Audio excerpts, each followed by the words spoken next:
आई हम एकटा और सामा के गीत गाबऽ जा रहल छी। नीक लागत तऽ लाइक शेयर जरूर करब। संग दऽ रहलिए श्रीमती ललिता झा जी जे हमर भौजी छियथि। और सामा पर्व के बहुत बहुत बहुत शुभकामना सब गोटे के। जय मिथिला, जय मैथिली। चकमक इजोरिया के रात भौजी संग सामा खेलेबै।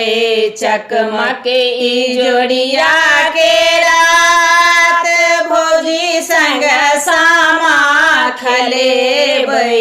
चकमक इजोरिया के रात के हमरा डाला सजे के हमरा डाला सजे थिन के अनता सामा 50 भौजी संग सामा खेलेबै।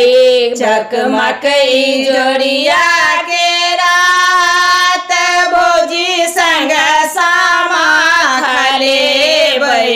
चकमक इजोरिया के रात भौजी संग सामा खेलेबै। भौजी हमरा डाला सजेती, भौजी हमरा डाला सजेती। भैया अनता सामा 50 भौजी संग सामा खेलेबै। भैया अनता सामा 50 भौजी संग सामा खेलेबै। चकमक इजोरिया के रात भौजी संग सामा खेलेबै।